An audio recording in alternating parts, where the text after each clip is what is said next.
Welcome to selfdiscoveryradio.com, where the orchard of wisdom is just ready for picking.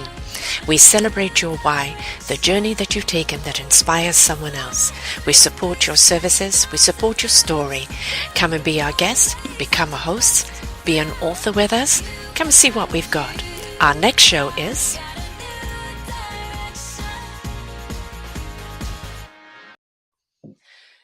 Good morning, good afternoon, and good evening, everybody. Welcome back to another edition of Raising Our Gifted Children. I'm your host, Sara Troy, and my guest today is Ariane de Bonvoisin. I'm terrible with names, my apologies. We're going to be talking about her children's books today. It is one of those Giggles and Joy series, and it's the spiritual life lessons for children. You know, our children actually can teach us about spirit because they're always in the spirit. They're always playing that way, the way they see things. They don't have any borders or walls around them. They are just simply so tapped in. And our children today are so wonderfully intuitive. And so it's really important that we nurture that and that we help it grow. It has been for so long now that children will have that wonderful spirit and then they go to school. And it's about conforming, boxing, complying, controlling, and we lose that wonderful spirit. And then it's later on in life. They desperately seek that joy, that spirit, their calling to come out later. Why do we have to do that to them? Let them be who they are now and let them grow into be what they're meant to be. Purely as custodians, let's just water and nurture and guide them and then sit back and watch what a beautiful gift they are to us. So, Ariane, you've written these books. I love it. I love the nurturing of children and their spirit. I actually think that this is more for the parents or for the older siblings to learn while reading to their children. You're absolutely right, Sara, and you're not the first one to have said that. You know, the books are a tool for parents, for grandparents, for godparents, who they themselves are on a spiritual path or a conscious path and are wondering, how do I, you know, not only become the role model and the example of self-kindness, of, you know, breathing, of telling the truth, of like, how do I show that, right? So they're sort of co-reading experiences. You know, there's one of the lessons is called Bye Bye Bad Day. And I can tell you, there have been times where I've read that to my son and I've gotten teary-eyed because I've had the bad day. Yeah. And I want him to understand that it's perfectly okay to have a bad day. And we don't really allow our children to have a bad day. Our standard for them is so high. Ridiculous. And so here I am, I'm hiding my tears, or, you know, very often I'm telling him, you know what, sweetheart, Mom had a bad day. And it allows a conversation to open up about how that's completely normal and acceptable and okay. And when I allow him to be human, what I'm really allowing is myself to be human. And to share like what I call humanity skills, where we don't have them as parents. We are very hard, you know, very much in self-judgment, very much on what's not working, what we haven't done right, what's missing. And we never celebrate what's good and true and beautiful. And so, yeah, it was a bit of a hope for an opening in, you know, also self-acknowledgement for the person that's reading it. You know, every psychologist will tell you anybody who has an exterior problem is because of the interior child, you know, and it's that child that was maybe mistreated or not loved or neglected or just felt they weren't heard, weren't seen. And when we immerse ourselves into our children and we read them the stories, that the ones that open up their awareness, as I say, you know, I really do think that it actually feeds the parent or whoever's reading the story even more. It's a permission to become that inner child and goof around and play around with your child and discover that, to nurture and love that child within that maybe did not get it growing up for whatever reason. It doesn't mean bad parenting. It just means parenting was different. The focuses were put on exterior things, not on interior things. Yeah. And there is, you know, there's an opportunity to, I love the parenting journey for myself because there's so much of a reflective mirror, a karmic mirror in some ways, where when something's upsetting me on the outside with my child, it's always an invitation. Like, what's here for me? Why am I so triggered? what wound is this hitting? Why is this hurting me? Why do I need to feel in control, right? It's never really about the child. And Yes. so much of it is an invitation to go, wow, like this is bringing back a memory for me. And I would never have seen this unless my kid, destroyed his bedroom or poured all the water out of his bath. But, you say an interesting point, like there's a lovely book and teacher that I read called Bruce Lipton. And he says that perceptions acquired before the age of 6 become the dominant, not only subconscious, but conscious programs that affect the character of an individual's life. 6 years old, that's what the brain people are saying. That's not me. But I remember taking that on and going, we have a small window to, embody, is work good or horrible? Is making money a slog, or is it wonderful because of what we can do with it? How do you treat, boys versus girls? Like everything is being imprinted. And my hope with the books was to sort of stop focusing on their mind. Yes. Right? So much of the education, but the thing is, parents do it too, is above the neck. When can they read? When can they walk? When can they, it's so above the neck. And so I really wanted to, and of course it was informed by my own education, which was all about mind, performance, achievement, comparison, competition. I had this extraordinary education and I was top of my class because I made up in my mind as a child that that's how I was going to get love. And it's terrible. It still affects me today in my 40s as an adult. I need to do something to feel good about myself. And, dropping that and making sure, there's a poem in one of the books called Being You, which is all about, your performance and your grades have nothing to do with your parents' love. And I promise you, that was a bit of a lesson for myself. Yes. Where how and you look, everything. If it is, then the issue is with the parent. Of course. And also I did a very, very interesting show on narcissism, very enlightening. It was a 3-part series, and the second part was narcissistic parents. And then, of course, we did a summary of the two. And the interesting thing is a child's empathy develops around, from anything from 3 to about 7. And if they do not learn at that time period kindness, caring, consideration, respect, love, then they're still in that mode of self-survival, me, myself, I. And it's so important. We have such narcissistic people. A few of them are leaders in countries. Yep. And, we're paying the price of that because they are incapable of feeling anything for anyone else because they're still in that survival mode of themselves. Yep. It is imperative that we install in our children that kindness and that caring and that love and that permission to be good enough. Human. Make mistakes. For me, one of the things that I always encourage parents to do is to connect their child to something greater than themselves. Whatever religion, spirituality, nature, faith of any kind, but something greater than themselves, and what I call the self-concern. Because when your life becomes just about you, you might get all the success in the world, but you will never be happy if it's a self-concern. And it happens very, very young. You said something else that I wanted to respond to, which is I see a lot of parents really focused on, you've got to be kind, you've got to, share, and you've got to say, I'm sorry, right? And that's great. But the other side of the coin is you have to be kind to yourself. Yes. You have to forgive yourself, and you have to let go quickly, and you have to have self-compassion, because the things I see grown-ups struggle with, and I do coaching of grown-ups, so much of it is self-judgment, self-loathing, and that also, right? We do a lot of how are you treating other people?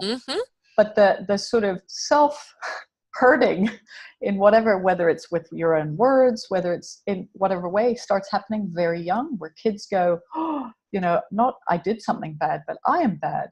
Yeah. And the books are hopefully creating an opening for them to realize that, they are perfect, whole, complete, no matter what. There's nothing for them to be or do or change. Right. They're wanted, they are worthy, regardless of anything externally happening. So it's a real focus on their inner world, which is not something that parents intuitively do. They try and explain and share the outer world with them. And there's this extraordinary magic of the inner world, the heart, the breath. I mean, how many parents teach their kids to really breathe? You know, with my son, when something's going on, I immediately go to breath, and he knows it. And I say, you know, your brain's a bit fizzy, and your left brain and your right brain maybe don't have enough oxygen. Like, I explain it to him in 4-year-old words. And I have him do lion breath or T-Rex breath or, you know, whatever animal he wants to do. But I see the breath moving through the body where he gets that is a tool for him. He doesn't need me. Whether he's in a playground, he doesn't need me. So it's self-building, where there's no reliance on my mom or my dad being there or a teacher, because guess what? Mom and dad in 50% of the time will not be there because they will get divorced or they won't be living together. So you can't give them their safety on the outside. You must give them their on the inside. On the inside. Yes. The thing is we're the custodians. We don't own them. We're here to give them all the tools they need, with love, with celebration of who they are. Now, we cannot like an act.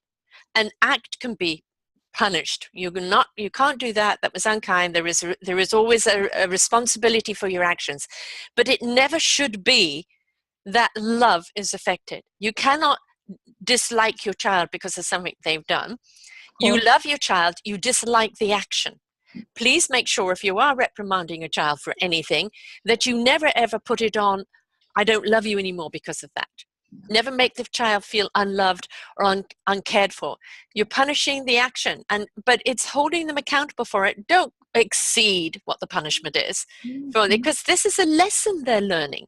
Yes, they have to learn the consequences of it, but so many people punish because they're scared of what it looks like in other people's eyes. Correct. Right? Yeah. Let's stop feeding everyone else's eyes, right? It's an external. Yes. I'm at the park. What do other parents think? Yeah. I'm doing this. What are my in-laws going to think? Right? Yeah.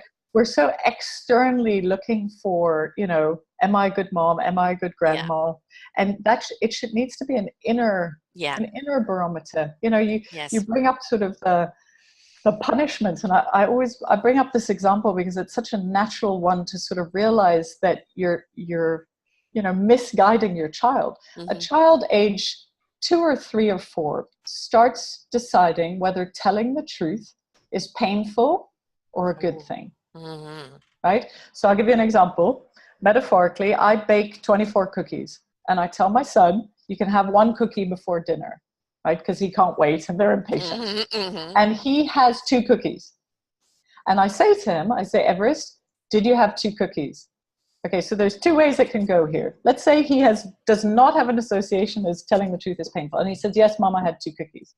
So if I'm conscious in that moment, I said, Everest, I asked you not to take 2 cookies. I said, thank you for telling me the truth. That was the right decision. I said, did you hear me that next time you can only have 1 cookie? So he gets rewarded for telling the truth and redirected with the right behavior for next time. Someone who's not aware of the learning opportunity in that moment would potentially punish, send them to their room. And what does he learn? He doesn't learn anything about cookies. No. Nothing. No. He learns telling the truth makes Mom upset. I'm not going to tell the truth. Right. It's such a simple thing.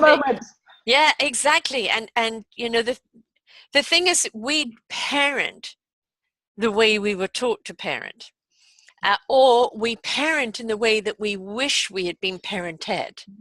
You know, my mother once said to me, you're bringing your children up the way you would like to have been brought up, because we were all sent to boarding school very early. And for me, my kids, I wanted them around me, and it was the neighborhood house. You know, all the kids were there. And one of the things I wanted to teach them was boundaries. Now, don't climb that, because if you fall, you'll hurt yourself. And they go and climb it, and they fall, and they hurt themselves. Does that hurt? Yes. What did Mommy say? Don't climb. Are you going to remember that the next time? Yep, exactly. Right? And that's it. They've got what's the point of punishing them? They've already fallen down and hurt themselves. What's the point of punishing them? Absolutely. How are they learning from that? But it is a reminder. I did tell you, this is the reason. It also builds a trust that when Mom or Dad say something, they're not saying it to punish me. They're saying it for a reason. Absolutely. Yep. Couldn't agree with you more. You know, and I see, See, I see people either really enjoying their childhood and wanting the same thing. Everyone play baseball, they're going to play baseball. They're going to go to this school because I love this school. And, you know, as much as that was a great childhood for you, the replicating that on your child is not necessarily right either. Right.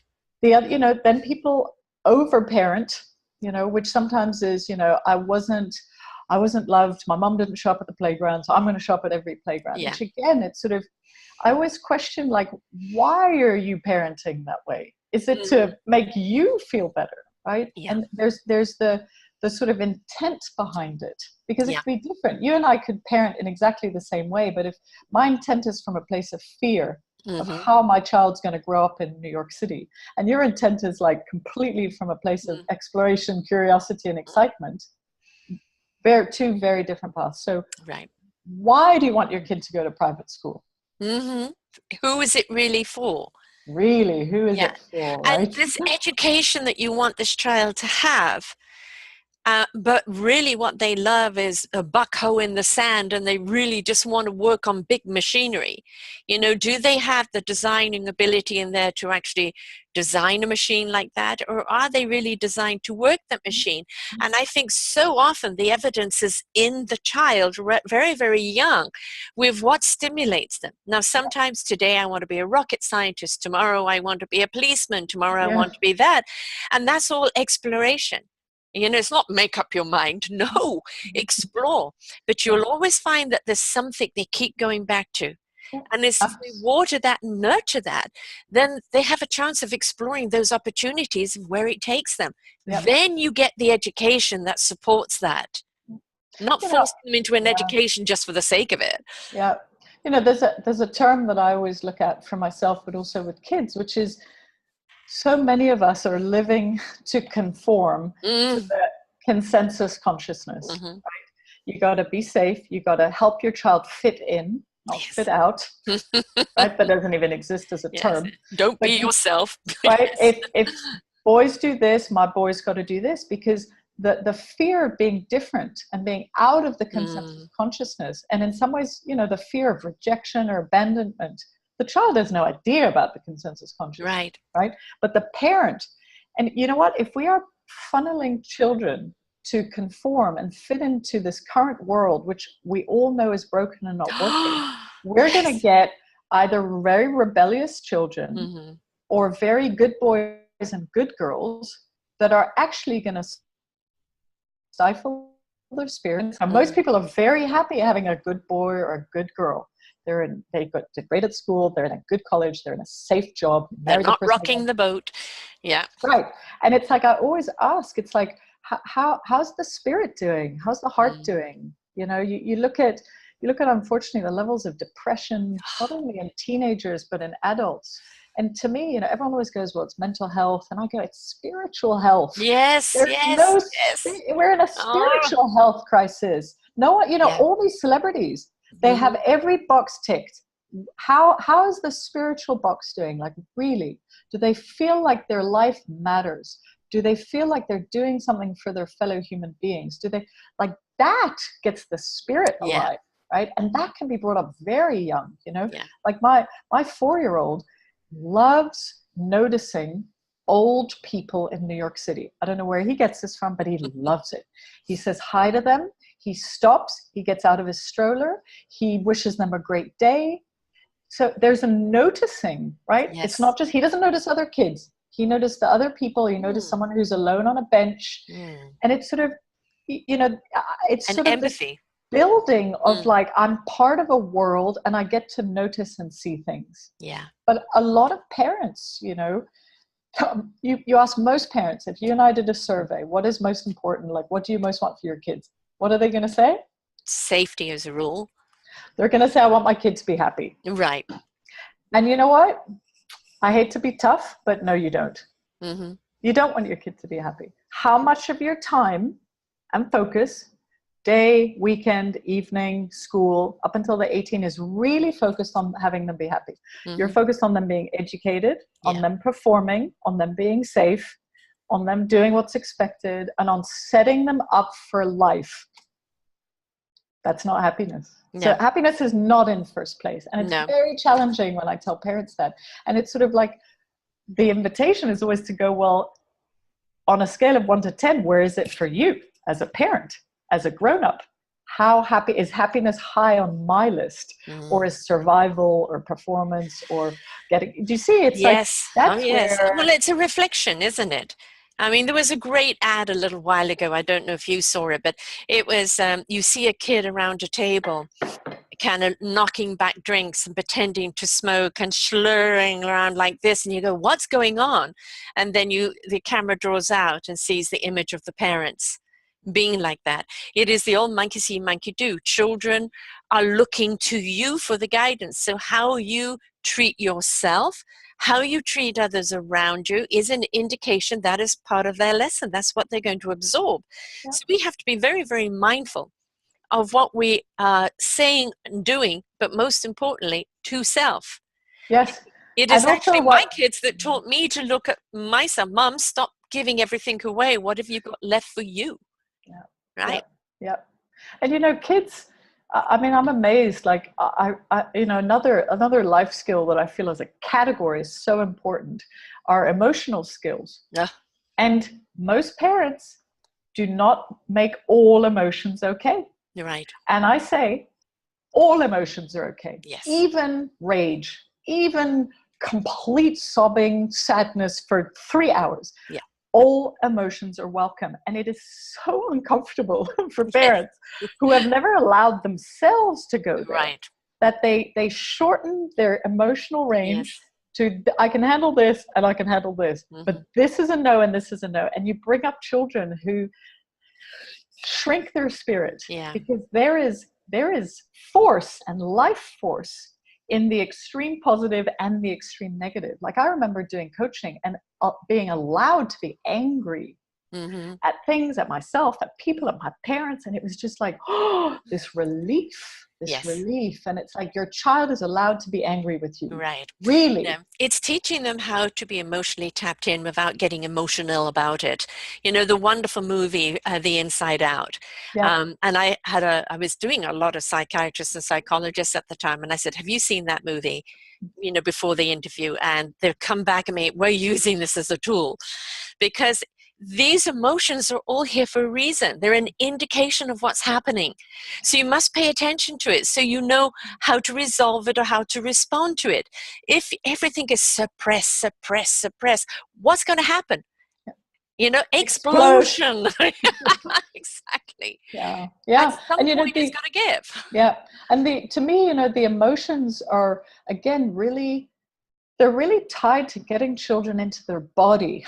Like, you don't talk to your child as a brain, as a mind, right? They have a body, which means it needs to move. It doesn't need to sit all the time. It needs to be validated that not only do they get an A+ for their mind, but that and to me, how do you bring them back in their body? You teach them things like intuition. Because intuition speaks through the body. Intuition does not speak through the mind. The mind speaks through fear, but intuition is, a lot of people go, well, I don't know which one's my intuition. Oh, you do. If you're in your body, you'll feel tight, you'll feel contracted, you won't sleep, you'll be drinking. But even a child is so intuitive. It's incredible. But most parents have never mentioned the word intuition to their child. No, right? And I often say, you know, my son will lose some toy and I'll say, you know, where is it? I won't say, where is it? Or, you know, where do you think it is? I'll say, what does your intuition say?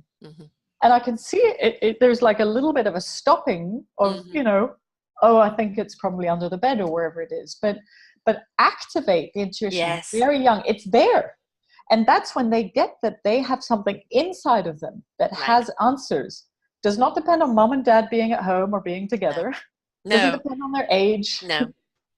Yeah, I mean, I remember, you know, for me, it was those boundaries, you know, like understand if you choose to do this, there is going to be something that, you know, are you willing to pay the price? And I remember a story of my son who was 13 and he was in a massive growth spurt and his feet had got very big, kind of too big for him to acknowledge, you know, how the feet go first.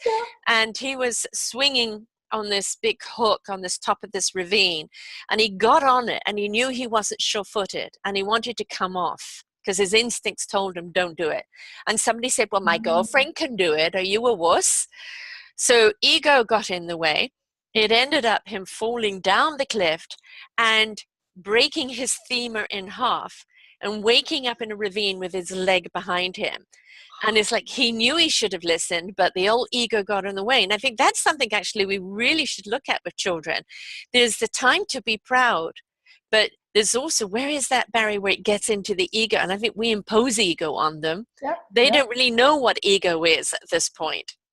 Yeah, very true. Very true.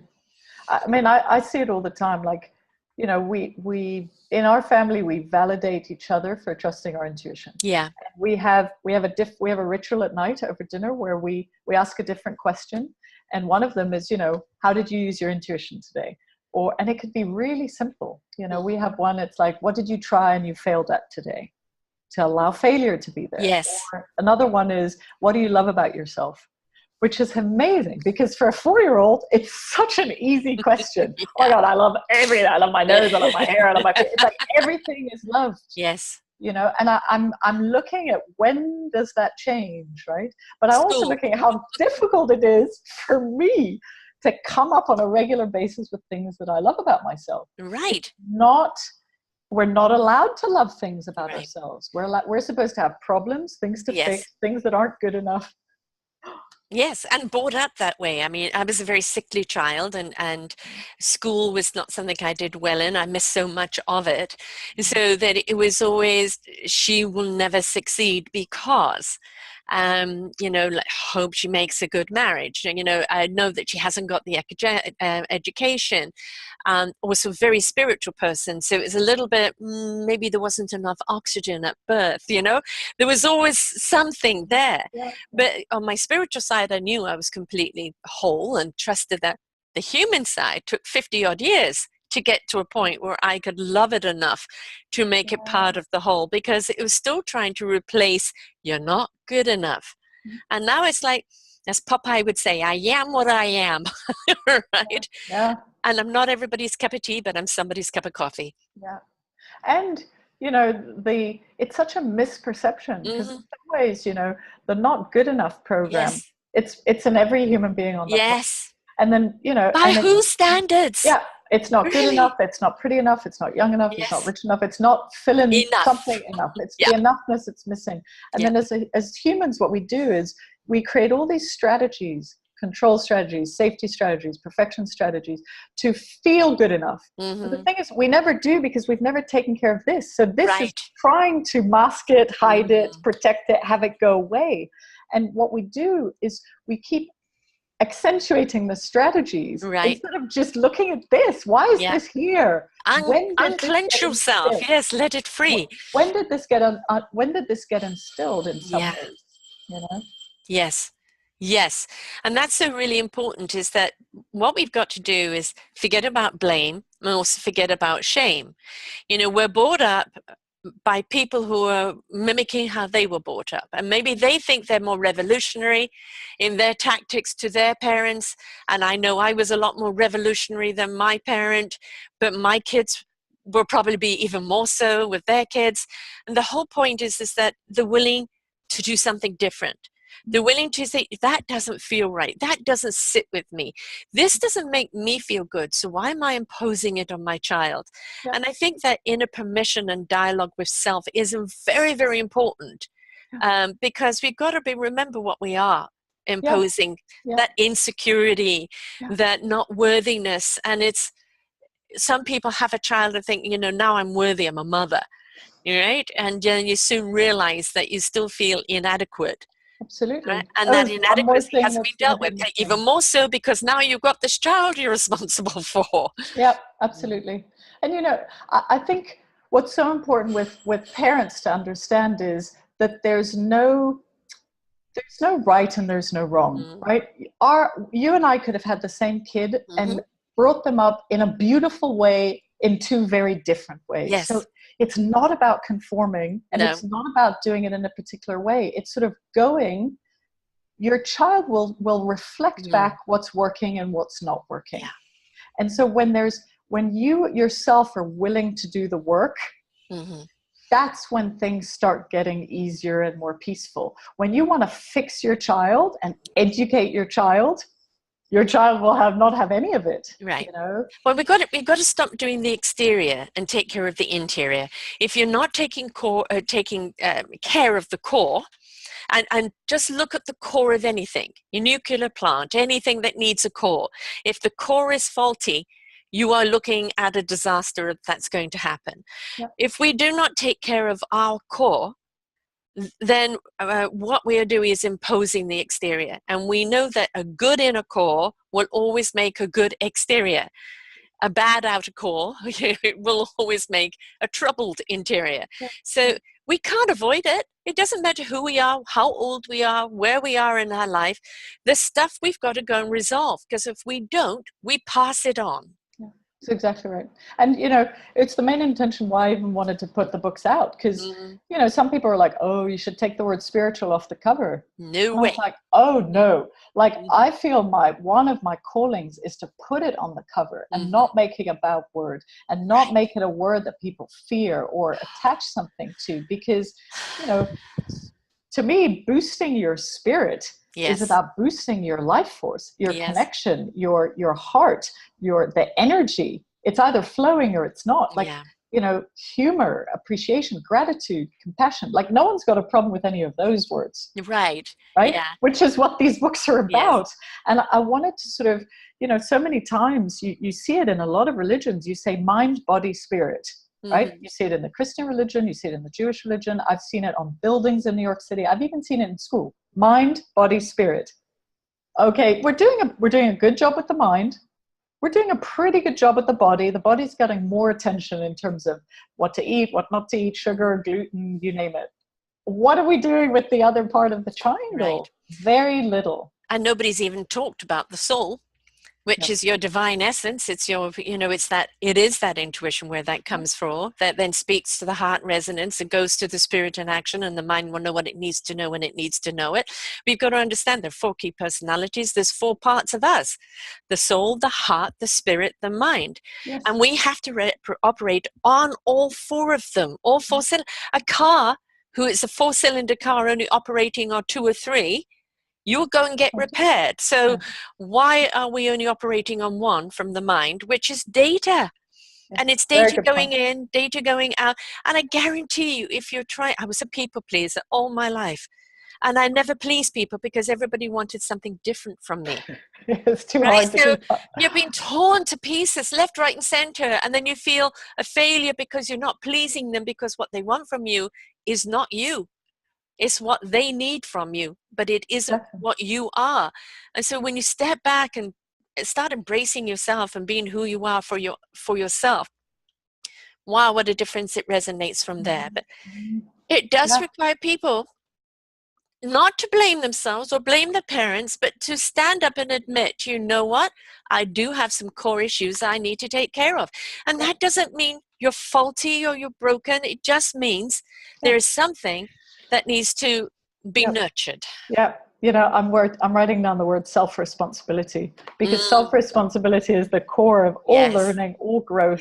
And I tell you, I do it at least a couple of times a day where I take the initiative to apologize. Please forgive me. I'm really stressed about a meeting, or I'm sorry I did this. Like, where suddenly there's a 2-way street in terms of mom has emotions, mom gets stressed. Mom can apologize. And there's I'm doing it because the kid always thinks it's their fault. Like, they default to thinking, you know, they'll hear me be upset and they'll come over and say, I'm sorry, mom. And I'm like, what are you sorry about? Like, there's a default in a lot of children that it's sort of, no, this really is not about you. And you talk about boundaries. You really need to have a boundary between your stuff and what is not your child's stuff. Very, very important. You know, I love your four parts of you, cylinders. I mean, you know, sweet exercise that I would invite parents to do is, once you've explained, you know, the way we did is we said, you know, mind, heart, soul, and the soul and the spirit I put in the same place. And I what I did is I took a whole bunch of paper and I taped it on the floor, and then I had my son lie down on the paper. And so we traced his entire body out. And then I gave him a bunch of markers and I said, okay, where's your mind? Where's your brain? Where's your heart? Where's your intuition? That was fascinating. And where's your soul? And it's amazing. Talk about getting into their inner world, right? I've never told him where his intuition is. I've never told him where his soul is. And his intuition, he took a red marker and he put it everywhere. Arms, it's just everywhere. Legs. It's like his whole body was covered with intuition. I was like, wow, how cool. Truly listening to those senses. Wow, right? Yeah. And then the soul was so interesting because he didn't kind of draw it in or whatever. He put a whole separate person. You know, he's still doing stick figures, but he put a whole separate person above his heart, right? On the left side.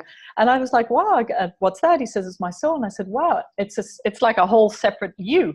And he goes, yeah, my soul can leave my body and it can come back and it can go for adventures. And I was like, what? Yes. He's never heard that from me. Like, I might believe that. Yes. But you see, when you give them the language and the tools or even the drawing or the space or the marker, you let them teach you what it is they already know. That is the point. That is the point. And it's, you know, as growing up as a spiritual person, I really didn't have any dialogue for what I was. I just was. So I couldn't explain it. How could I explain it? There was no language for it then, right? This is just what I was and what I could do and what I saw. And intuition, none of that was ever taught. It was never spoken about.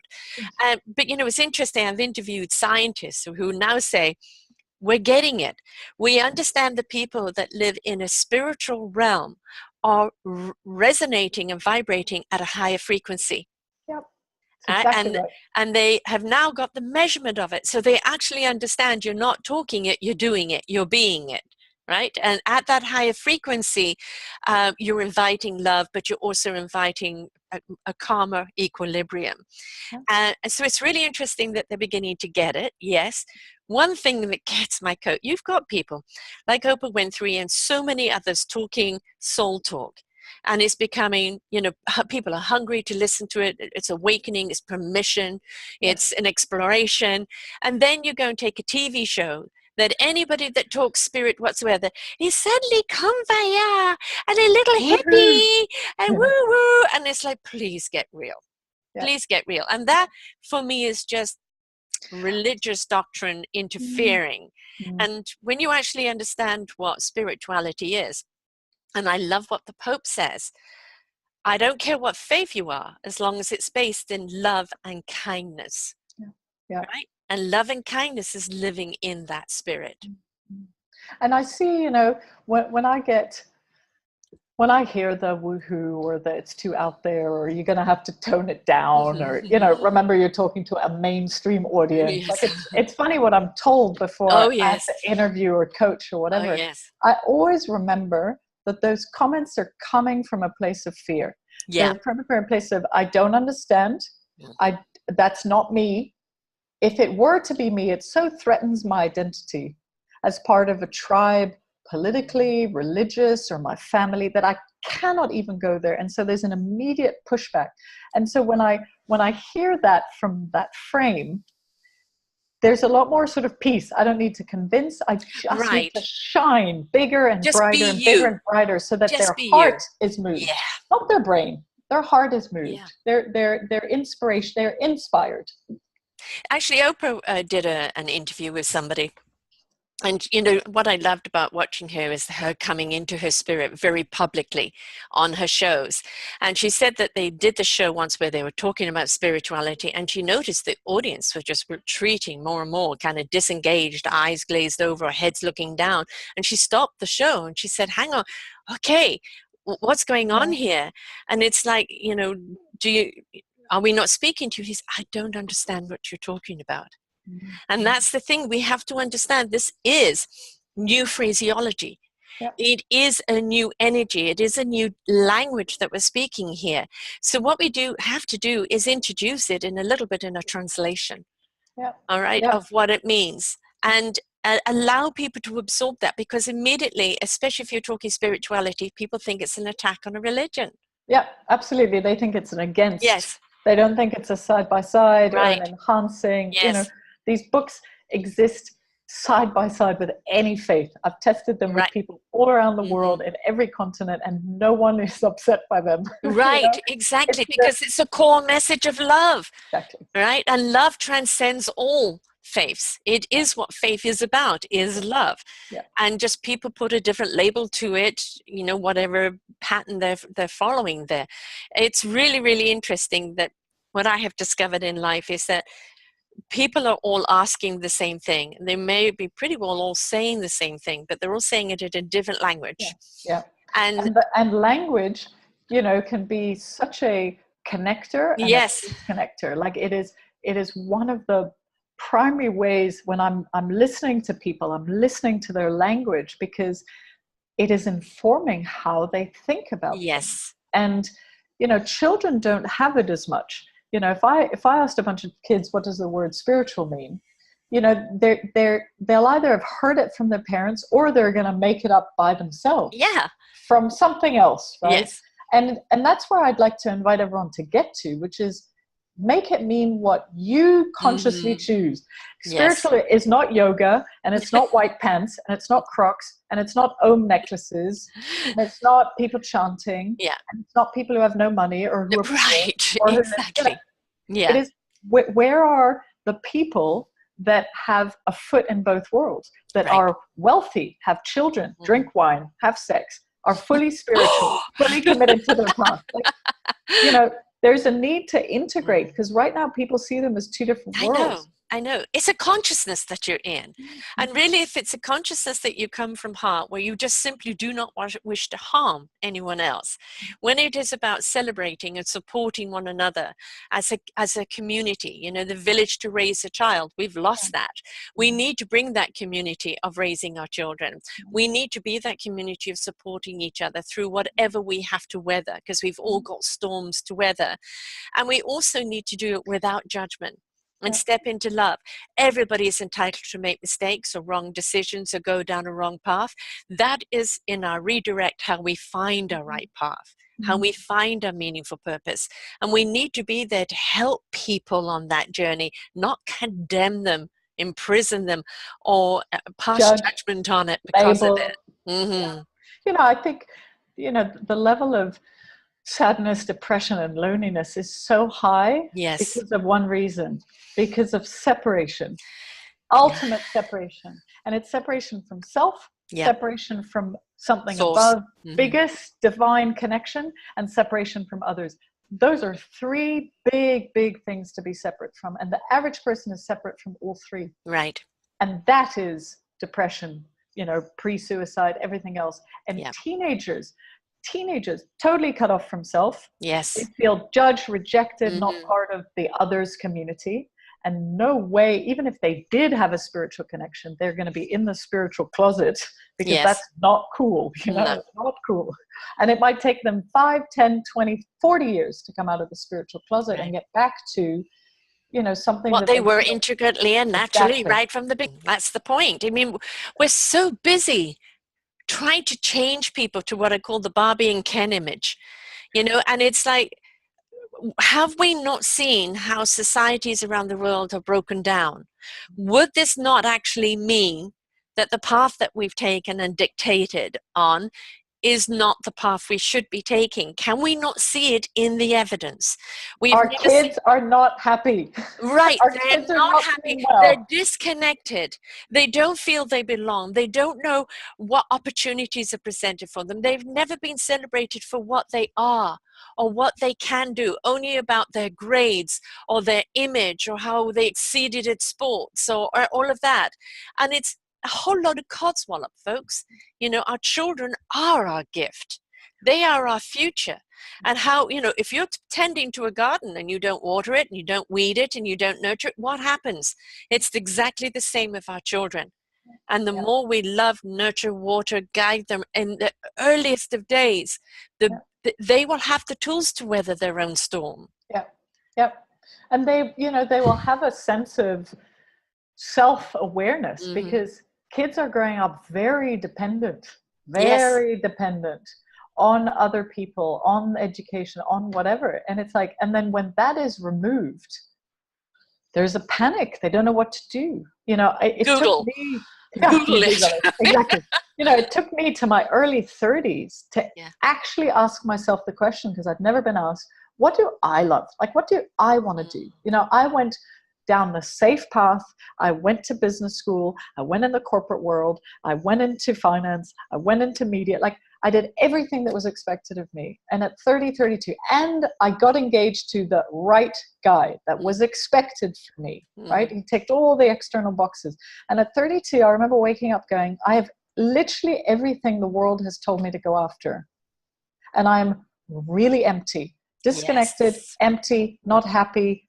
I wake up, I'm exhausted. I'm not happy. But my education told me, you get the guy, you get the loft in Soho, you get the money, you get the position. I even had the press at age 30, 32. And I was like, wow. And it is a crisis. That was a spiritual crisis for me of just going, what else do I do? Like, where is the happiness? That was your redirect. That was my big redirect. Yeah. And it just, it changed me. It changed me completely. Yours is not an unusual story. So many I have interviewed where it has been highly successful life. On paper, you have everything, but inside you are completely empty because you have not enriched yourself from the inside out. Everything has been the exterior, and it doesn't matter how much you buy or you know how expensive it is or how many jewels. It's an exterior thing. It doesn't feed the heart, the soul, the spirit. And how many people have walked away from their lives, all these successful lives where everybody going no, and they've gone, and actually you'd be surprised at how many of them have been writers of children's books too. Right? It's like I believed in this as a child, and it's coming out of me, and it's got to come out of me. And the abundance that they're in now, the joy they're in now, the enrichment that they're in now, that exudes from them is so much more empowering than quote, quote, the success they had before. And you can tell it. You can put a room of people that don't even need to speak. Like you can smell it off them. You can see people who have that. And it's sort of, to me, the big difference was that I started listening to what my soul came here. Thank you. Not my brain, not my parents, not my soul. And my soul was like, read books. That's how I started. I just read all the books I ever wanted to read. I think I read for a year, you know, and it was just all the ones you hope one day you'll read. And then it was like, start journaling again. Because I had a journal when I was 7 or 8. It was like my internal safe go-to place. So I started writing and reading. That was it. I've never taken a writing course. I've never taken a speaking course. I've never taken any of that. But my soul was like, just give me the microphone for a bit and I will direct your path. And the other thing that was seriously missing for me was I wasn't serving or contributing to my fellow beings. The emptiness of that, I tell you, you know, and I coach people through change as well. My first book was around change. And people are always like, you know, give me the one thing that's going to help me through this change.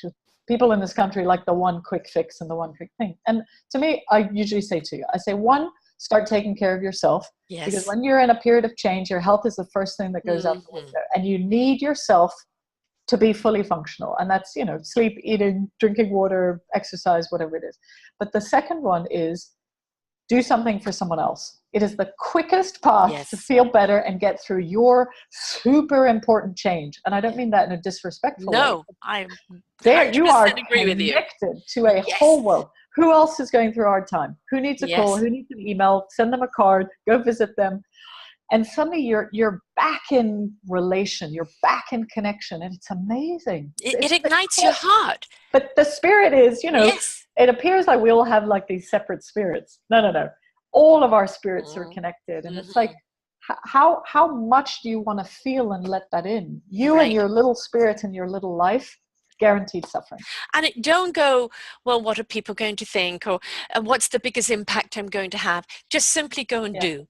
Just simply go and do. You know, you never know how you're going to help someone until you step up. And you may find, well, you know, that leads me to this avenue and that to that avenue. And suddenly you're in your calling. You're in your meaningful purpose. And now you really are immersed in doing something that has really become incredible passion and a contribution that's changing lives. And it's not for the ego, and it's not for looking at me. It's for the heart, spirit, and soul center. Yes. And you know why we don't do that is because when we're small children, we are taught that we need to be special and we need to be big. Yes. And so you imprint the big and special program on your child, which means that the child is never going to try something small. No. It's never going to try and do something that is not going to get them the A+ and the external improvement. And it's sort of, I had the big and special program. Like, I was the definition of the big and special program. And I got there, and there's still times where I'm like, oh, here it is. Because it's not that you take them away. No, you transfer the skills. Yeah, the idea here is just to find your blind spots. Right. Like, just see them. The awareness of them is 50% of the problem. Oh, here it is. I want to be bigger, or I want to be special, or I want someone to tell me I'm special. Just come back to, is my soul happy? Like, is this what I'm meant to be doing? And your soul will direct, it's like your GPS. And teaching your kids that they're, asking them, giving them permission. Like, I see with my son, like, he loves animals. Like, there's something about animals, every night. They are our teachers along with our children right now. It's incredible. There's something about animals for this child. He's totally vegetarian. When we do prayers at night, and we pray to really the entire realm of spiritual beings that's out there.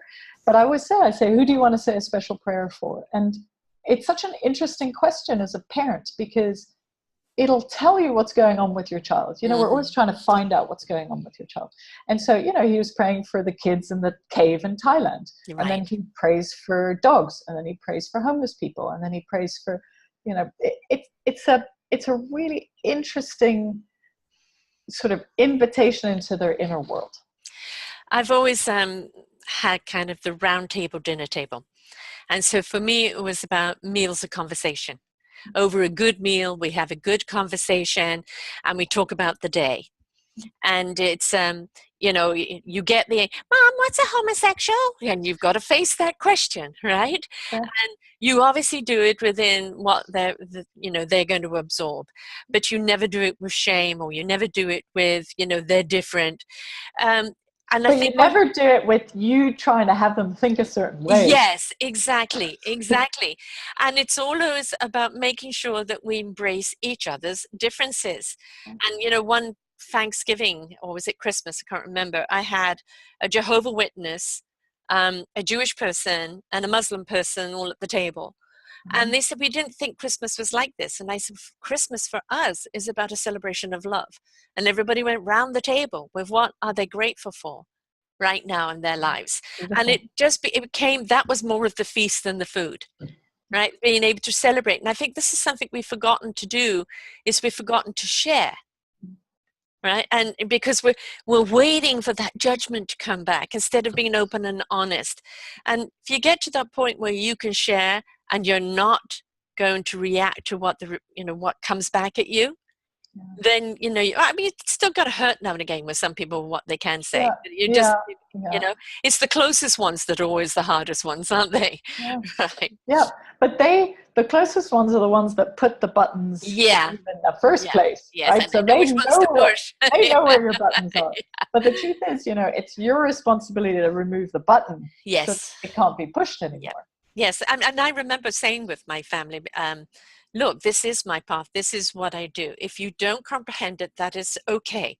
But please don't tell me what to do with it if you can't comprehend it. Just simply love and nurture me on my journey. And it got to a point where all of that stopped. I'm not making money, so therefore, a lot of people, you're a failure. But I said, okay, 2,000 shows of enriched nugget of information from people around the world.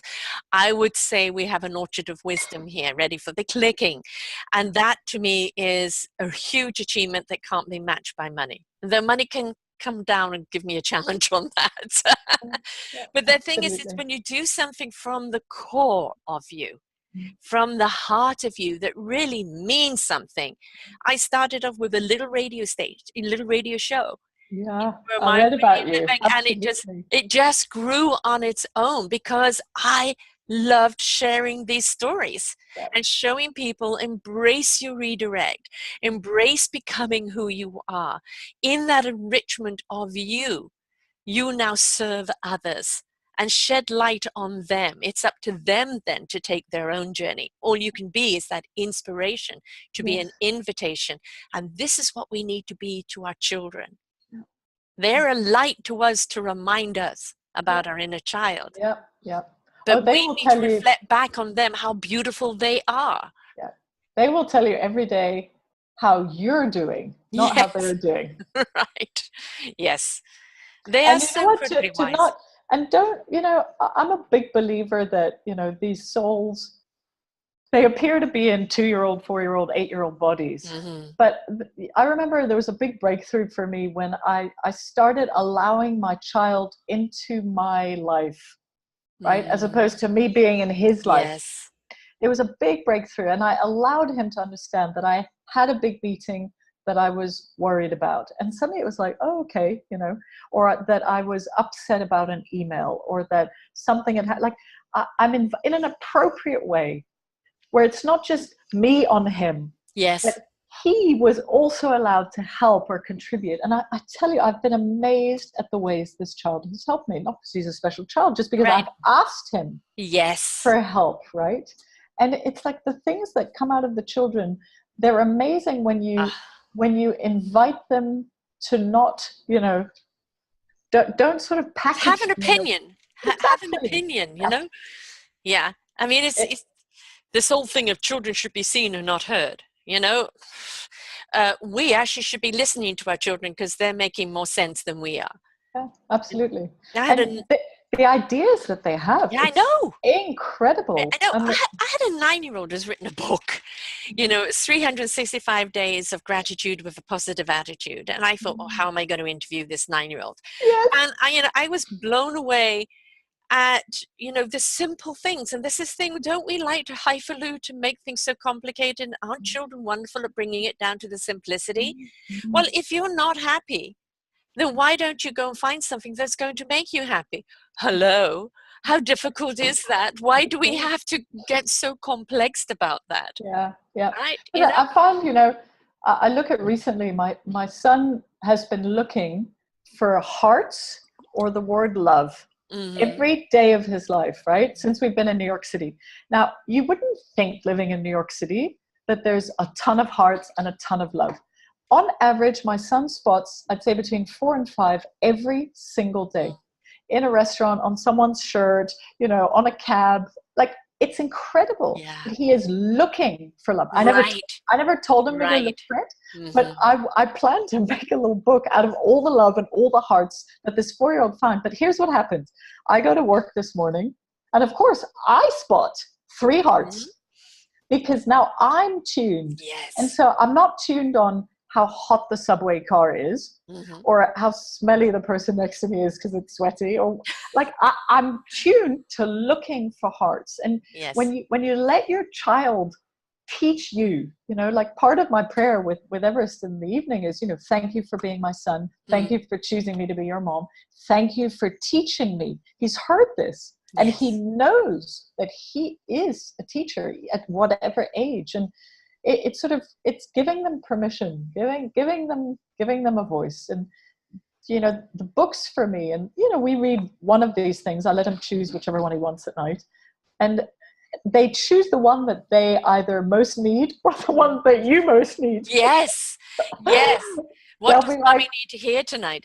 Don't you also find that actually with the animal kingdom? And I had a border collie, unfortunately 2 years past now, but she was my soul. This dog just would pour on you, look at you, and like you'd have this entire conversation and the eyes would just answer you back completely. I had a dog like that too. And what we're seeing is the animal world now across farm animals, all animals, their empathy, their understanding, their love is teaching us how to love, how to stop. You've got dogs looking after chickens, little chicklets, and taking others under a wing, a dog saving a baby's life and trying to raise it. What we are looking at is so much compassion and love and empathy in an animal and in our children that if we get out of our own way and stop They trying will to do be, that. I'm the teacher, they will show you the way. They will show it, because we as adults have lost the way. Yeah. Yep. I couldn't agree more. And you know, one of the things I love about animals is how simple they are. Yes. A giraffe doesn't know that it's a giraffe. No, It doesn't. A giraffe doesn't even know if it's a male or a Yeah. female. A Right. giraffe doesn't know. It's a giraffe. It just, there's a just beingness Yeah. of, well, this is the body I have, and now I get to experience the world in this body. And yet everything we do is self-referencing. Right. Everything. And it's exhausting. It is. And it's always about doing, isn't it? What are you doing? Doing. And instead of what are you being? Your being knows what to do, but your doingness is chasing what you want to be. Yep. You know, and I'm sure you've heard it, but the best definition I've heard of depressed is that people who need deep rest. Yes. Right? Yeah. It's like, just pause. Like, Right. what do you think is going to happen if you just pause? And I'm not saying take 3 months off. No. Pause. Take a breath. Here, Take a breath. up here. What is your mind having you run on? You know, when you're stressed, what is it most often about? Because it's always the same thing. That's the pause. The pause is the self-abuse. You know, it is the worst habit you have. It's worse than smoking. It's worse than anything. Self-deprivation. Yeah. The habit of finding things that are wrong. And that was me. That needs to be cleaned up, Yes. because if you have it for yourself, you will have it for your child. Right. My child isn't sleeping enough. My child isn't polite enough. My child is not eating with his, like, whatever. When you're looking for what's wrong in yourself, you will automatically, and you might be the most beautiful conscious parent, but you are already doing that with your child. It's impossible that you're not. Right. Exactly. And I'm guilty of that until, you know, I was a spiritual person, but for a while there, because of an unhappy marriage, I kind of retreated from everything. I was just simply mum. I wasn't even an identity myself. And outside of motherhood, there was nothing else. And it was very interesting, because it was my children that came to me and said, you're getting a divorce. Oh, I'm waiting for the little one. No, you're not, Mum. We're fine. We're there for each other. Exactly. And it was, you know, I've taken a kind of an odd journey in the last few years, and it caused my life to bottom out, and I'm rebuilding. But my children have been there and said, and I, you know, I always feel guilty as a mother, but no, I should be there for you. The apple pie mom, the this and that. Yeah. And they go, you've already been there for me. Let us be there for you now. Yeah. And it's, you know, as a parent, you always want to be for them. And it is a hard one for me sometimes to allow them to be there for me, because you always feel, but you know, I shouldn't, they're struggling themselves.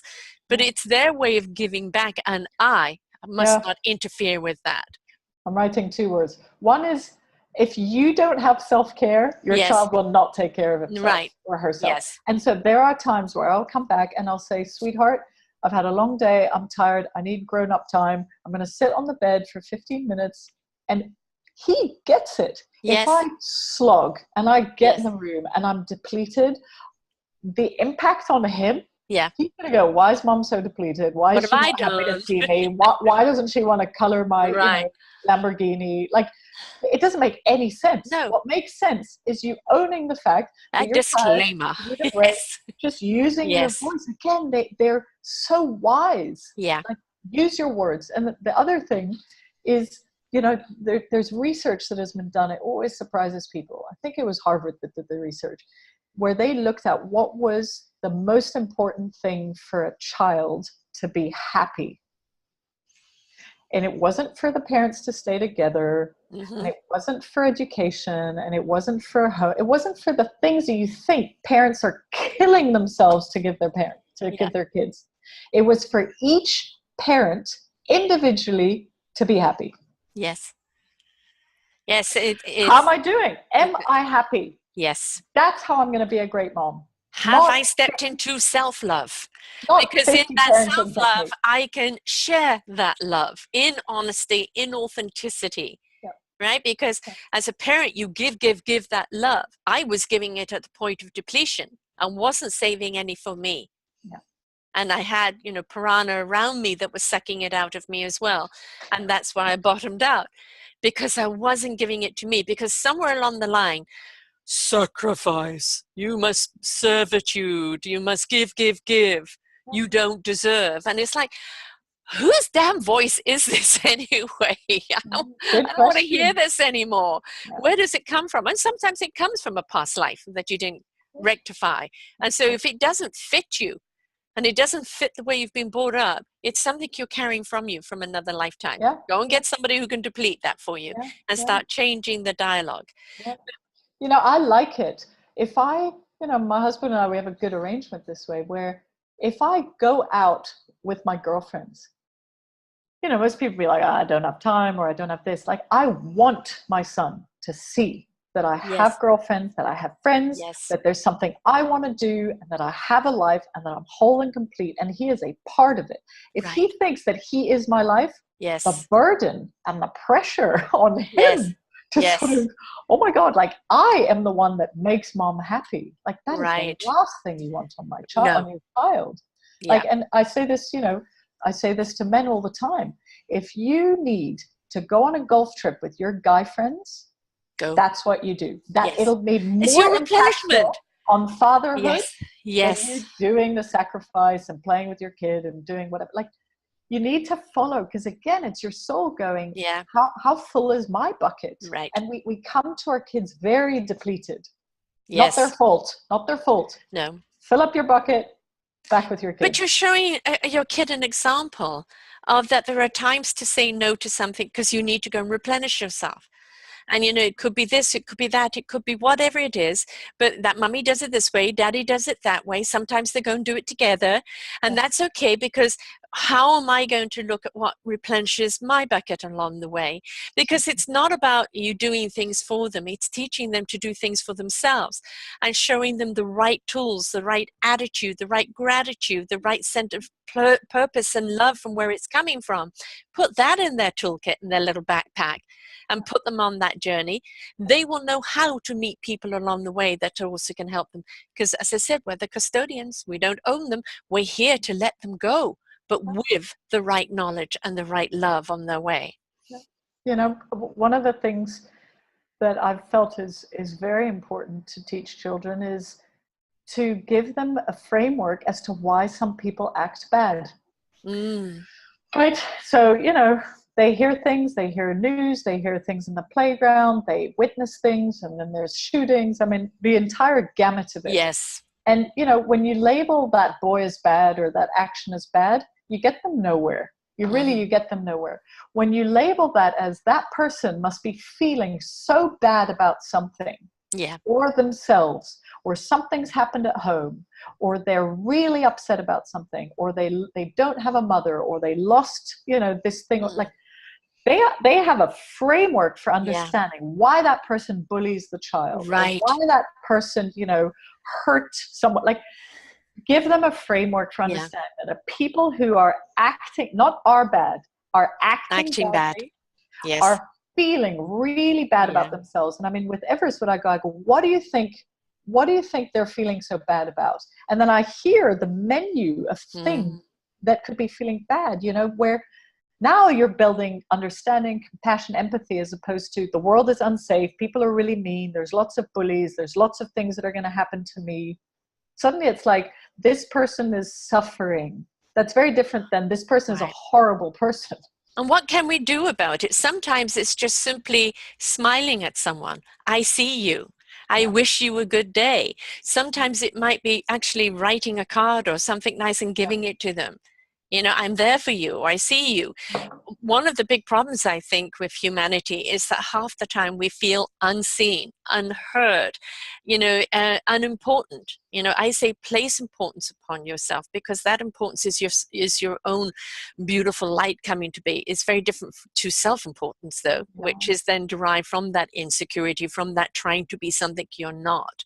And you know, you've got to decide along the line which way it's going to be. But there's a kid, I don't know if you've seen it on Facebook. He takes all his pocket money and goes and buys flowers and gives them to people. And when we look, how many kids we're seeing showing care, showing kindness, and it's such an example to us. Excuse me. What are we doing wrong? We've stopped being kind to each other. Why can't we? And it starts it starts with small things, you know?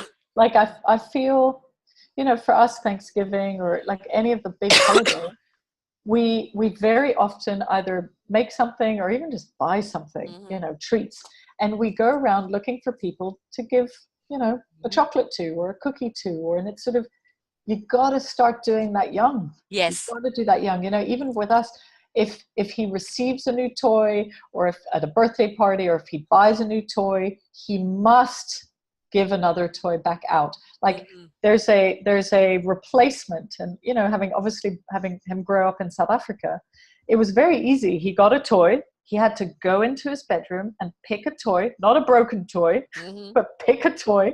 And then we took it to an orphanage, and he saw the kid, and he saw the person. So it's a cycle of life where it's like, it's not mine forever. I'm going to be able to give this. And kids don't see the cycle. No. They see the holding and the keeping and the more books and the more toys. And then maybe mom will put, you know, stuff in a plastic bag. But the kids don't see the impact. Right.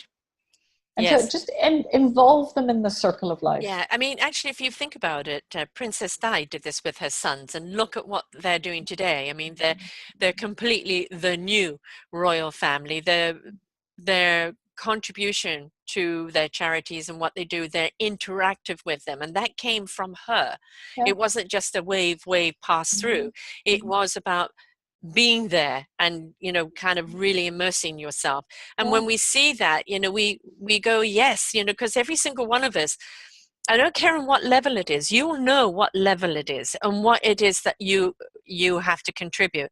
But if you want a contributor in the world in some way or other that's not having an impact on someone's lives, you're the one that's being empty, because you get filled every time you know you're making a difference. And that's the wrap up in some ways of a day. It's like, you know, who were you kind to, but how did you make a difference? Yeah. And to make it as important as academic excellence and getting an A on the spelling test. And it's sort of, we need to rebalance. Did you get an A in humanity today? Exactly. Humanity skills. It's sort of, you know, like, and it could be, you know, I stopped and I noticed someone, or I petted a dog, or, and it's the simplicity, and simplicity needs to be a value. Yeah. Right? We complicate, and we make it busy, and we fill up, and it's sort of, breathe. You know, teach your child to breathe. Sometimes somebody's going to say something to you, and you're going to, you know, go, oh, you know, and you have to realize they're having a bad day and dumping on you.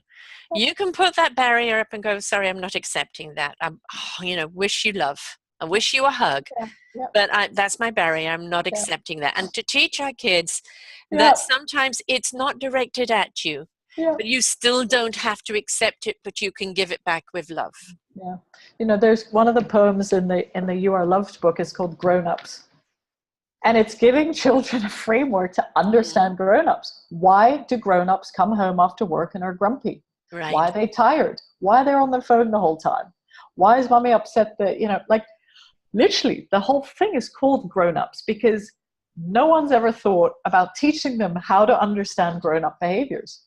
And so my son loves this one because it's quite funny, and, you know, the child wants something and the grown-up wants something else. And it's like, how do you have them understand each other's world? Right. Do you have something you can read there to us? On grown-ups, I do. Hold on, I'm pretty sure it's in this one.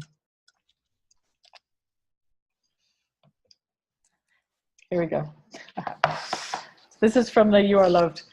Grown-ups can be grumpy. Grown-ups can be sad. Grown-ups make you jumpy when grown-ups get too mad. And there's very funny illustrations. But when you see them like this, when you see that they're blue, take a moment to remind them how beautiful the world is to you. Remind them to smile, remind them to play, remind them to enjoy the simplicity of today. Remind them to breathe, remind them to hear that there's really nothing to fear. And when you hug and you kiss them, when you show that you care, watch their bad mood change as it fades into the air. So as you lie here quietly, as you start to dream, remember, you're much more powerful than sometimes it may seem. You know, it's Beautiful. like, Yes. do you Yes. imagine like children going, wow, like I can change someone's mood by Yes. hugging, smiling, giving, like, Yes.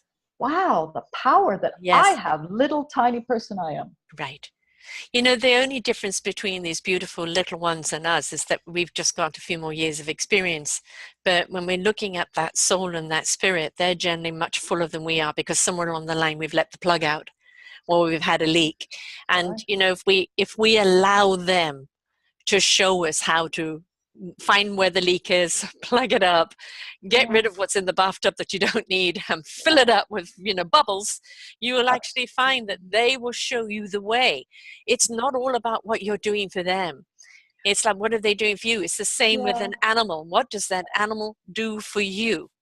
We've just done a show on companion dogs for veterans and how they literally bring them back to life. Our children can do that for us if we honor them for who they are and not trying to mold them into some sort of image of what you think society wants from them. This is their future. Don't mess with it. Just prepare them for it. Yeah. Don't Just dictate it. get out of the Allow it. way. Yeah, exactly. And we over Exactly. control. We over Oh, control because yes. our lives are so out of control Mm-hmm. that it appears very easy to control a little tiny human. Yes. And it is until it's not anymore, Yes. right? The control happens. But you look at the beauty of, you know, pregnancy is for Uh-huh. 9 months, you have no control. You're Right. not waking up going, oops, I need to give him lungs today, or I need to give her nostrils, or Right. you have no No. control. Baby pops out, I've got to do everything. Right. Really? What about the thing, spirit, force that Right. actually created the perfection? Where did that go? Did you Yes. just abandon it as well? And Mm-hmm. it's sort of, you must believe wherever people are on their spiritual path that there is something bigger going on that is also co-parenting your Yeah. child. You You're are not not doing it alone. right. Right. Yeah.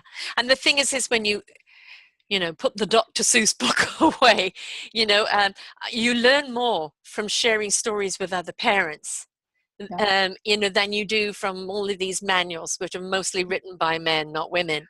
And the thing is, yeah, you know, there's certain things you can know, logistics, taking a temperature, how to change a diaper, a nappy, whatever. Yeah. You know, there's some basic, you know, skills that you need to learn what to do with the baby, which way to hold them up, for instance, you know. But you'll be surprised the moment that child is put in your arms is how there's a certain amount of knowledge downloaded with it. Yeah. Don't discard that knowledge. Yeah. Go Yeah. with that knowledge. It will show you how. And then share with other parents. They'll have tips Yeah. and tools for you. And that's the beauty of it. One of my best friends today, I met when my son was 7 weeks old. And it's now 34 years. Wow. And Amazing. it's through the children, and you make such wonderful friends. And you know, our children for a while were living in separate cities, going to different schools, but they are best friends still today because Wow. of that relationship. And that's the beauty of it, is that we're not alone. There is a village, there is a group. Make friends with other parents, share your ideas. Somebody shouldn't say, but you should do this with your child. No, none of that. Just say, I'm doing this with my child and this is the response. Yeah. And let people decide for themselves what they want to try, right? Yeah, Let go exactly. of control, let go of dictation, let go of judgment. Mm-hmm. I'm So, with you. my love, yeah. I love the fact the book is big too, because kids love big books. And they can hold it themselves, Yes, you know. yes, yeah. Yeah, no. And yes. it's funny, this one, for example, was inspired by my time in Cape Town. You can see the little Being table you, the mountain, elephants and everything, yes. the big Yes. five behind, but they can hold them. The older siblings read them to the younger siblings, and they feel, you know, because the older siblings get it. They Yes. feel like they are parenting their younger Yeah. siblings in some ways, which, And what a wonderful gift you're oh, giving yeah, them to feel a little responsible for the guidance. And, you know, and again, a question of their own reflection of how am I influencing this child, yeah.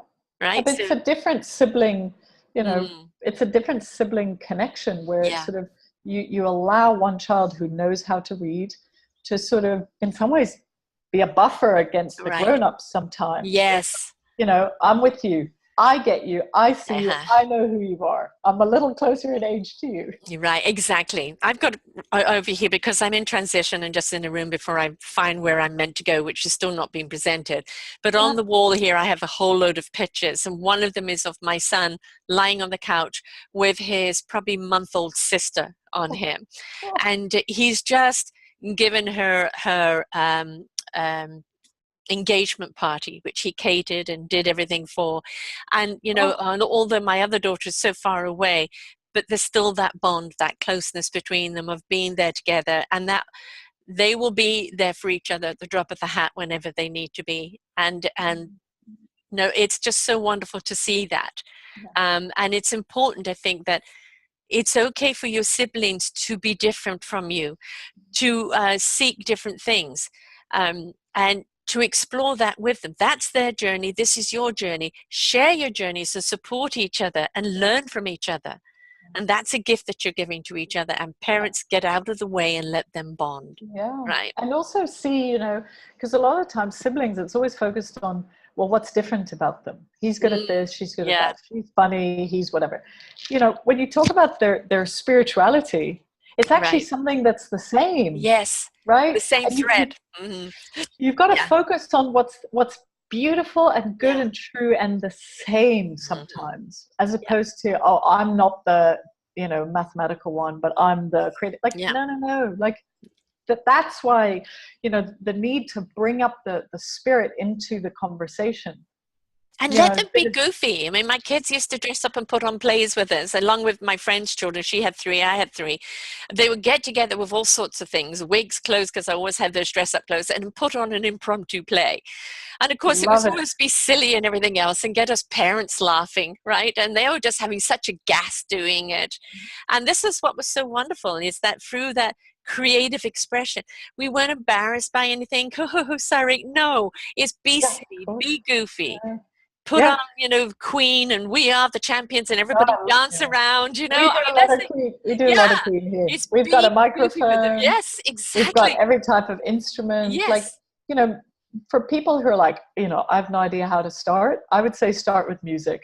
Yes. Because music a lot makes you feel alive. Anyone from any culture, any religion, and then just move the body, because kids want to move and they want to dance. And they'll laugh at you, and they'll giggle, and then they'll join you. You know, and that's the thing, is it's a wonderful form of expressing the body, expressing the spirit, in releasing things, in connecting and uniting. Oh, it transcends. It's absolutely wonderful. And, you know, let your kids find their own expression. It could be through art, like my daughter here, or it could be through writing. It could be through whatever their outlet is. But let them find their voice. You know, and be on a journey of discovery of what that is, as opposed to hoping that, you know, they're going to like piano, or it's like they get to be a lawyer and a doctor, but they can't stand the sight of blood. And that's the thing, is, and also, you know, for my kids, it's been a later journey for them to discover what they really want. And they, you know, ended their 20s. My daughter went back to university at 27. You know, my son kind of came really into the decision of what he wanted to do around 28. And that's the thing, doesn't matter. Because and there's such a pressure, you know. I see the babysitter that I have who's taking care of my son for now, you know, she's 23, just graduated. And, you know, she's 6 months after having graduated and is panicking because she doesn't know what wants to do. But again, that's informed by the society and culture, which is, you should know what you should be doing for the rest of your life. Yes. If she only knew that most people in their 30s, 40s, and 50s are still really not taking the time, or don't even know, and that it doesn't define you. No. Do something right now at 23 that feels right. And at 27, it might change, and at 30, it might change. But there's not this sort of like one thing that, you know, once you figure it out, you will be successful and you can be on that one path. Like, it's supposed to be messy. It's supposed to be pages in a chapter in the book of life, right? It's not meant to be one sentence that goes through your whole book. No, be different chapters, be different adventures, be different stories. I only came into doing this, which now is my calling, is my passion, is my love, at 57. See? You know, I know people that have discovered themselves in 60, 70. I've got one beautiful 85-year-old who's just started her own TV show. You know, the thing is, the 9-year-old that I interviewed, we're not too young, we're not too old. We can step into it, and we never know for how long. Just step into it. And where it will lead you, allow it to go and lead you that way. Go with the flow. Stop resisting, stop dictating. And it's just, I think we're obsessed, you know, and I speak for myself, we're obsessed with knowing what's going to be behind doorway number 32. I want a map. I want a manual. You can always see the first door. Yes. And you will go through that door, and that is only by going through that first door that you will see another door. But I can't see what's behind the door. No, and intuition, your gut feeling, will tell you which door to open. This feels right. Don't dismiss those feelings. Don't dismiss them. They're there for a reason. They're there to show you and guide you. If you dismiss them, that's when you go through the wrong door. Right?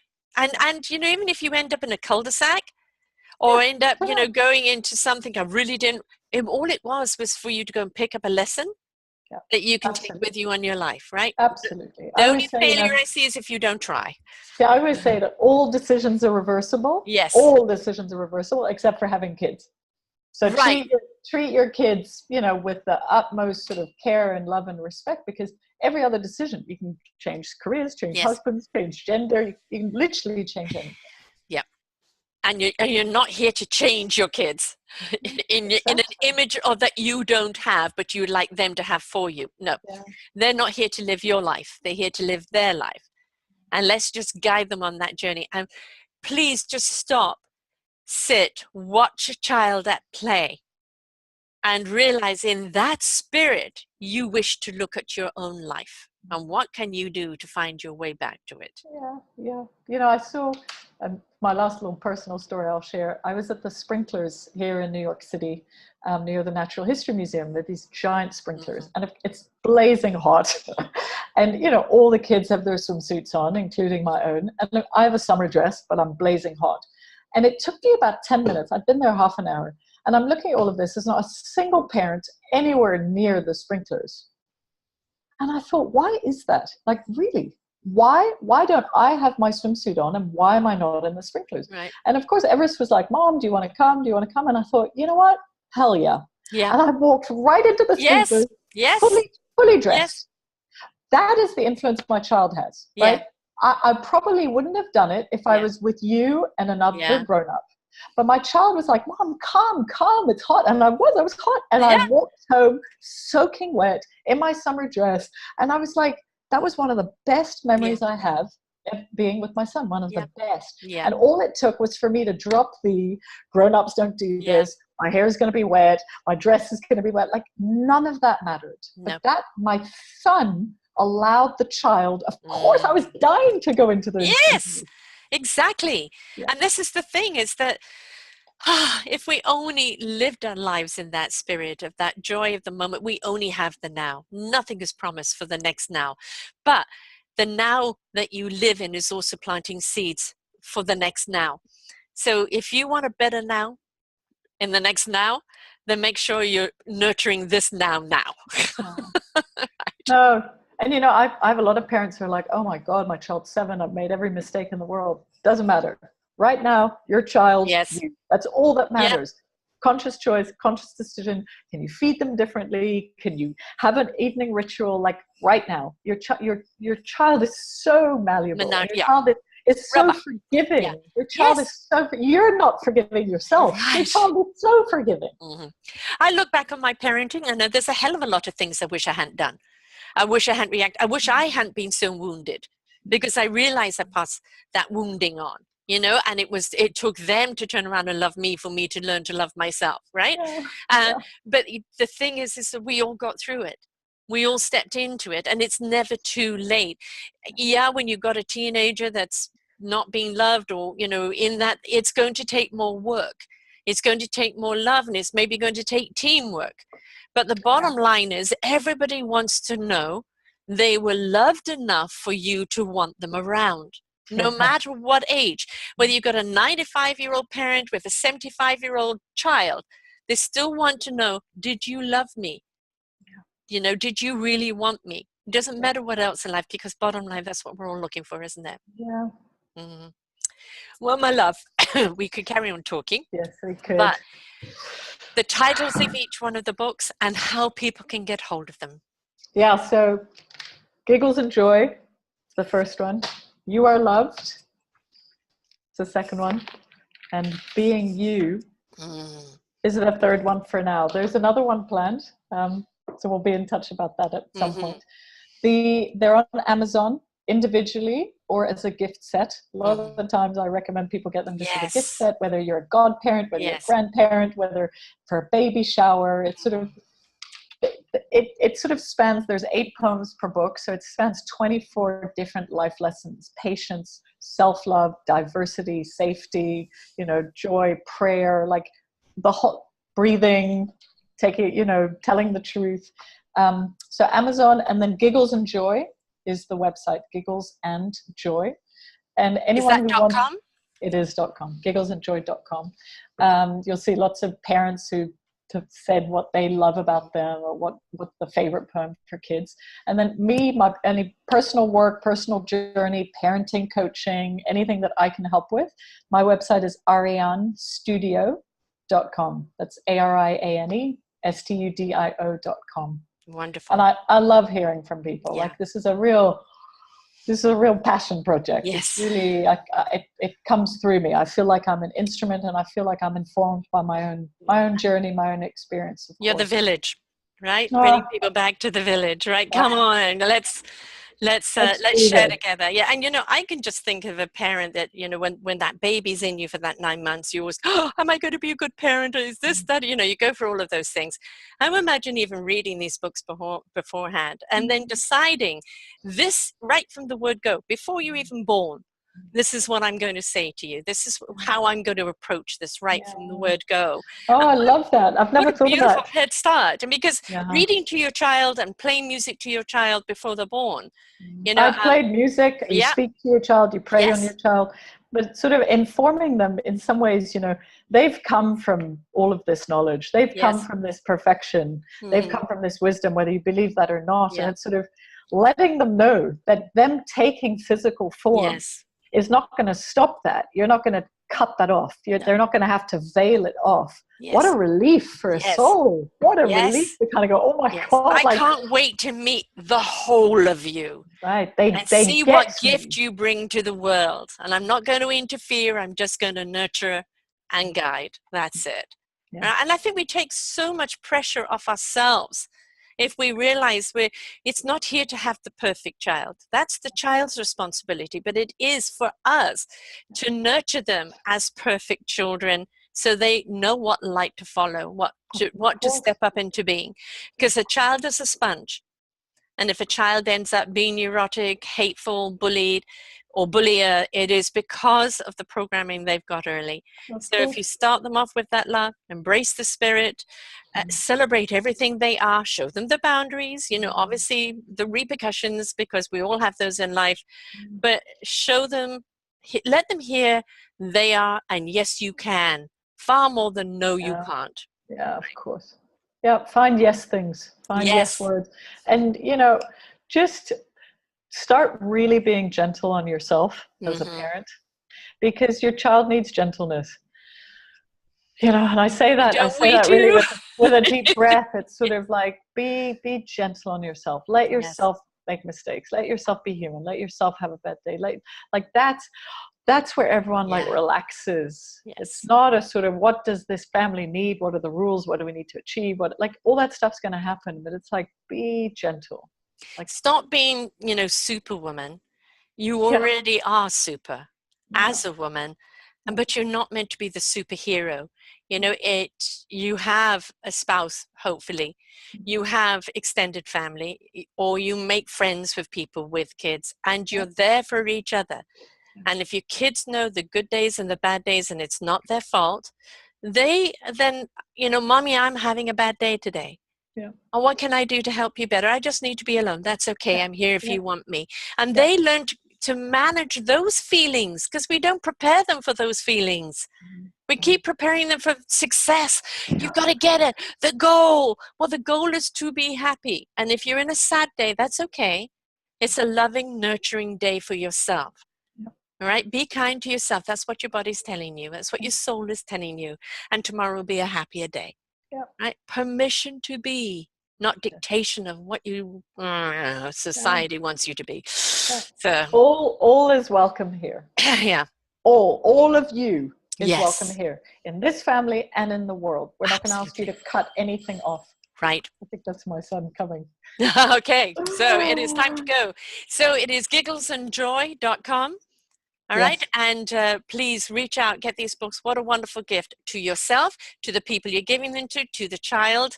And we need this, folks, because we've got to start shifting what this whole atmosphere is about. And it's, we are the problem, but we're also the solution. So let us step into the solution. So thank you so much, love. Been a delight to have you here. Thank you. Lots of love. Thank you. Bye. Let's keep in touch. Bye for now. For more wonderful shows like this, please go to selfdiscoveryradio.com, podcasts, and see our lineup. And if you wish to support us, we have a funded button. Please stay tuned for our next show.